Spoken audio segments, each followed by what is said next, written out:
In this video, we will discuss positive externality in production.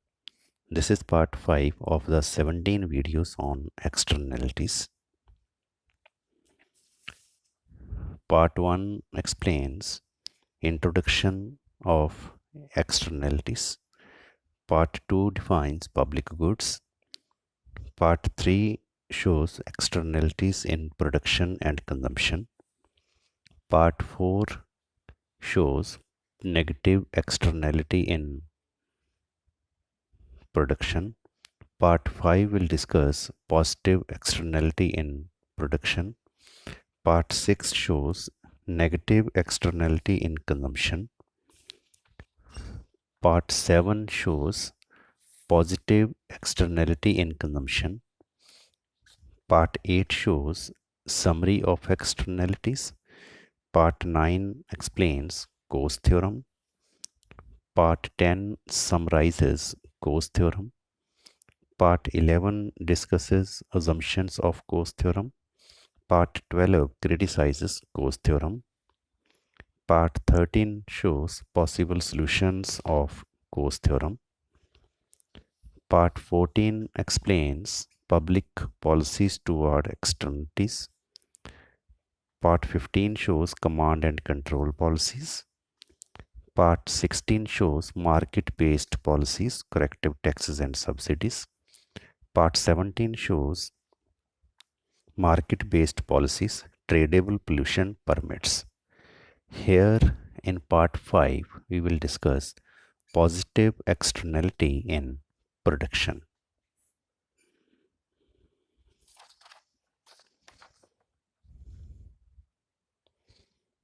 So here our topic is positive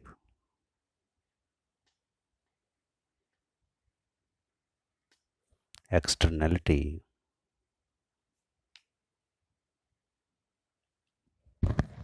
in production.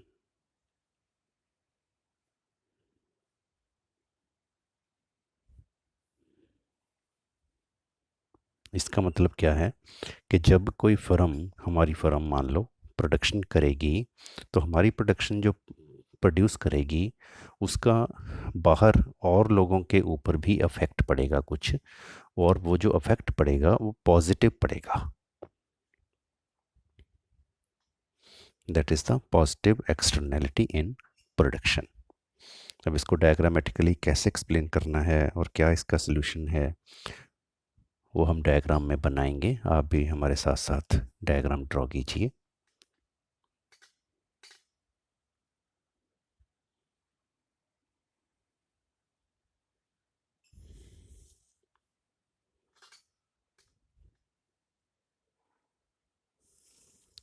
Horizontally we are taking X commodity, vertically its price.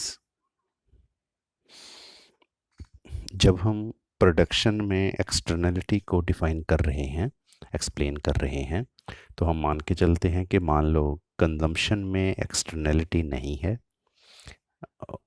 अब ये ज़रूरी नहीं कि production में explain करेंगे तो consumption में externality को ना मानना पड़ेगा, और कंजम्पशन में एक्सप्लेन करेंगे तो प्रोडक्शन में एक्सटर्नलिटी को ना मानना पड़ेगा. ये ज़रूरी नहीं है.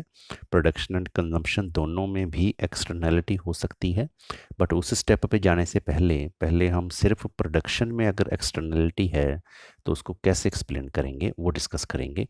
इसलिए पहले हम एक साइड की स्टडी करेंगे. मान लो प्रोडक्शन में एक्सटर्नलिटी है, कंजम्पशन में नहीं है. अगर कंजम्पशन में एक्सटर्नलिटी नहीं है तो जो प्राइवेट डिमांड फंक्शन है वही सोशल डिमांड फंक्शन है. Suppose this is the demand curve.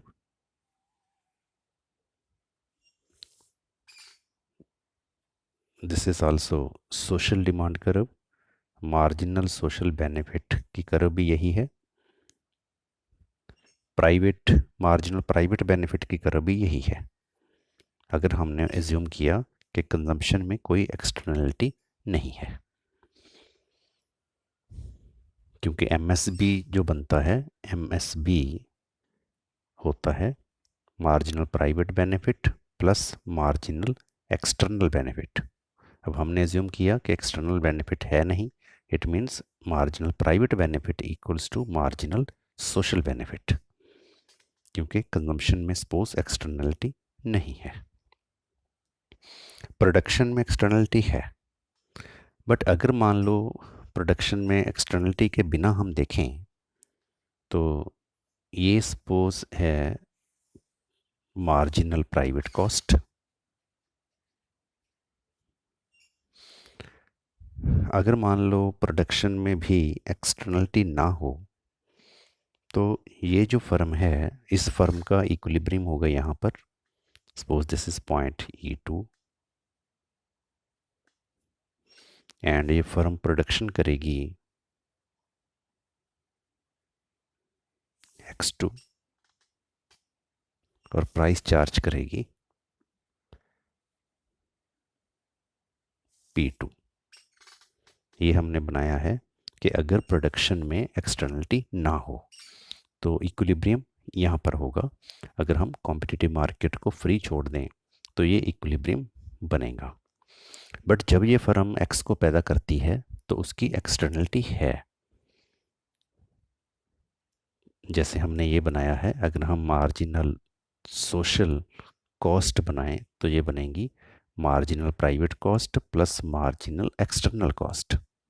अब एक्सटर्नल कॉस्ट जो है वो है और एक्सटर्नल कॉस्ट जो है वो पॉजिटिव है, मींस इस एक्स के पैदा करने से जो एक्सटर्नलिटी पैदा हो रही है वो पॉजिटिव है, बाहर लोगों को इसका बेनिफिट हो रहा है। तो जब एक्स को पैदा करने से पॉजिटिव एक्सटर्नलिटी पैदा हो रही है, बाहर लोगों को और बेनिफिट हो रहा है, तो लोग चाहेंगे कि और एक्स पैदा की जाए। इट मीन्स जो सोशल कॉस्ट है, सोशल कॉस्ट एक्स को पैदा करने की कम होगी, प्राइवेट कॉस्ट ज़्यादा होगी, बट जो सोशल कॉस्ट है वो कम होगी। तो सोशल कॉस्ट इससे थोड़ी डाउन होगी, नीचे होगी। सपोज यहाँ पर होगी social cost, this is the marginal social cost.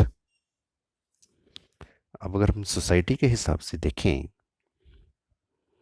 Society के हिसाब से इक्विलिब्रियम होना चाहिए यहाँ पर। सपोज दिस इज E1 और एक्स पैदा होनी चाहिए X1 और प्राइस होनी चाहिए एक्स की P1।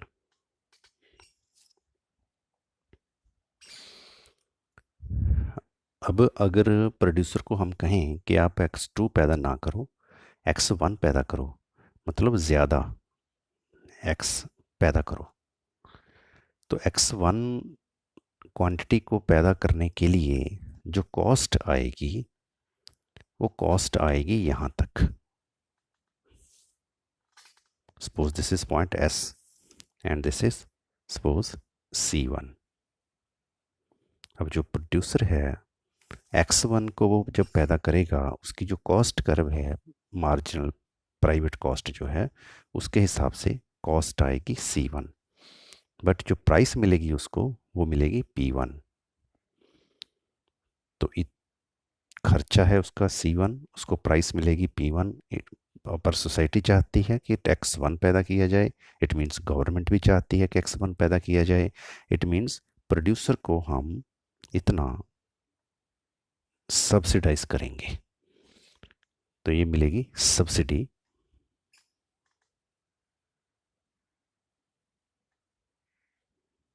To producers. प्रोड्यूसर को सब्सिडी मिलेगी ताकि प्रोड्यूसर को हम मोटिवेट कर सकें कि वो इतनी एक्स और पैदा करे। और जब प्रोड्यूसर इतनी एक्स पैदा करेगा तो नेट बेनिफिट सोसाइटी को क्या होगा, नेट गेन सोसाइटी को क्या होगा। अब अगर हम देखें, मान लो हम X2 पर देखें, जो कॉस्ट है वो है दिस वन, जो बेनिफिट है this is suppose B point, जो बेनिफिट है वो यहाँ तक है। तो कॉस्ट है X2B और बेनिफिट है X2E2, ये दिस वन बेनिफिट। तो जितना ये बेनिफिट ज़्यादा है, इस इस कॉस्ट से, बेनिफिट जितना हाई है दिस वन, इस सारे रेंज में वो है net benefit to society. This is the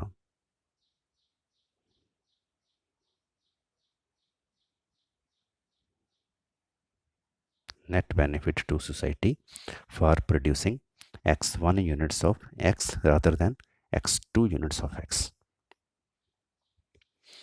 अब क्वेश्चन ये है कि